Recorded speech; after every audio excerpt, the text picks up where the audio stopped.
Good morning, everybody.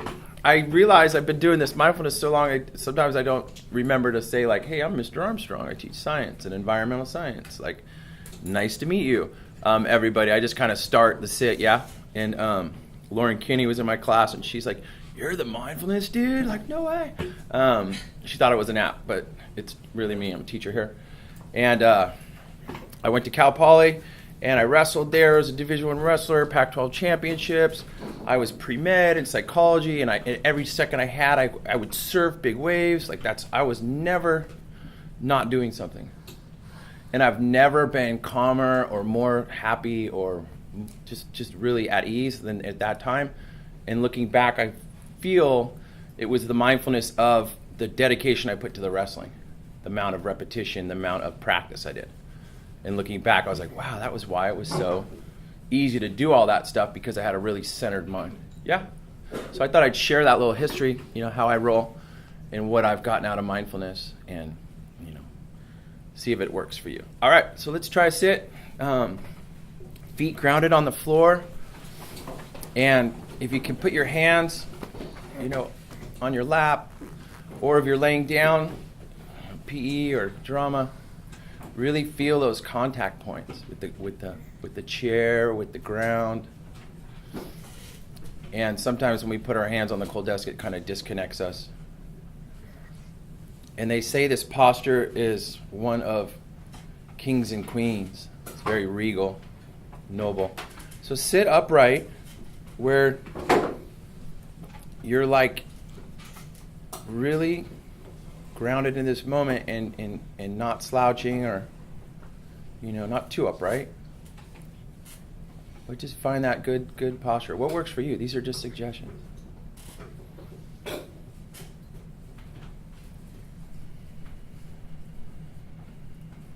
So what I'm doing right now is just feeling my posture. Like what's it feel like?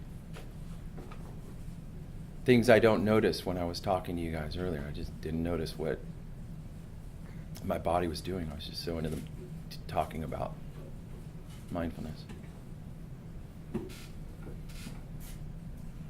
So we learned last week about the 5 sense doors or windows.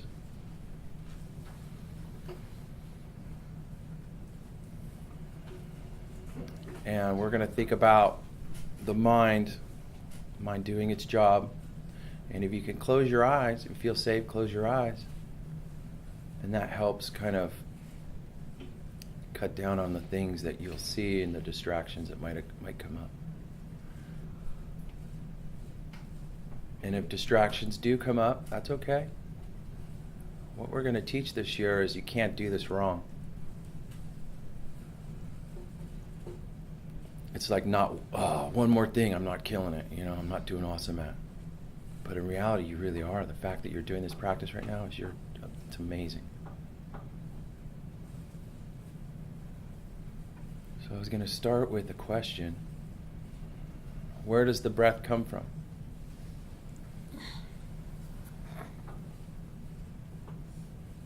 What I mean is I want you to feel how the breath starts and how it ends.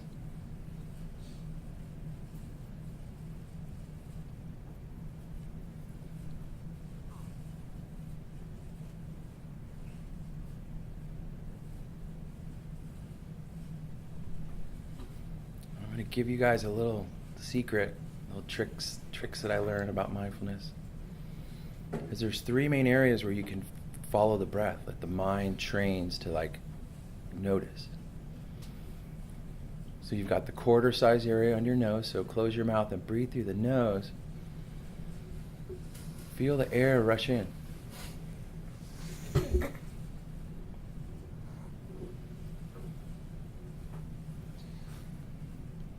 you focus on that.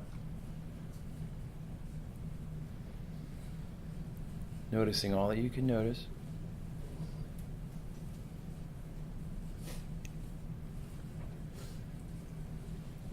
The second area is the mouth. So when you breathe in,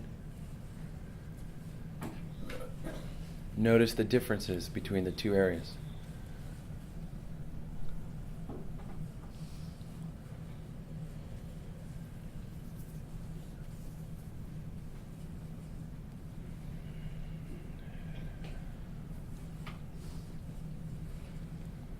Next area you could try to bring awareness to is the rib cage, the chest, how it rises and falls.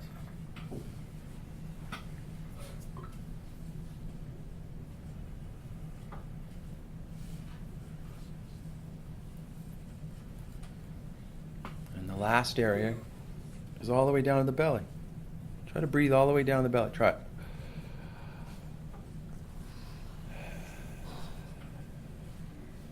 Feel the air go all the way down. The diaphragm's involved, the ribs, your organs. It's all working.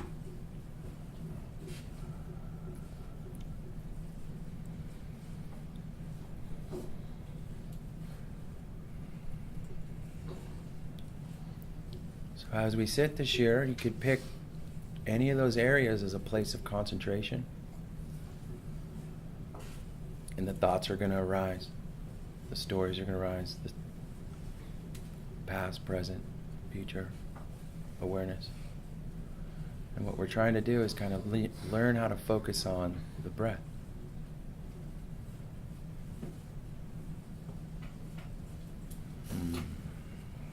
Thanks for that focus today. Really appreciate that effort. And I hope you learned a couple things. I know I did. All right. Have a great day. Have a great Friday.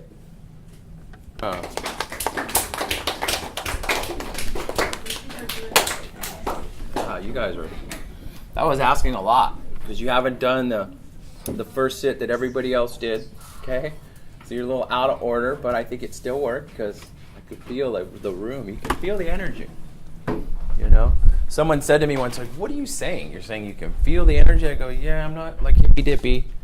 Like I walk into a room where two people are fighting and they stop fighting and there's nothing is being said. They're not looking at each other and I can feel. You guys know what I'm talking about?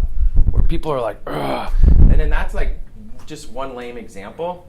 I walk in a room where like my grandma was. She hugged me. I'd be like, I feel the energy, right? The love. And so I was like, okay, so maybe that is a real thing. And they did a scientific study where people sat back to back. This is a double-blind study, like big university. And the people were focusing on something like anger or love or whatever. And then the person behind them was all hooked up to all the brain scans. You know, you ever seen that on TV where they have the beep, beep, and the machine's going, measures all your PET scans, CAT scans. You have all these fancy things that doctors use, scientists use. And when people were like, you know, the person can't see them doing it. They're not doing any movement. They're just thinking really, really mean, angry thoughts. And the person behind them's brain, okay, kicks into this whole like deal, right? And it's like this weird idea that you create the energy in here. It's like your power. Like, how do you want to feel today? Do you want to feel, or do you want to have love or like happiness? It's your choice. You know, it's no one else's, isn't it? Right, Mr. Irwin? Yeah. Like your choice. You get to choose. It's America, right? I'm going to choose to be happy. So that's just something to think about. Awesome. Thank you.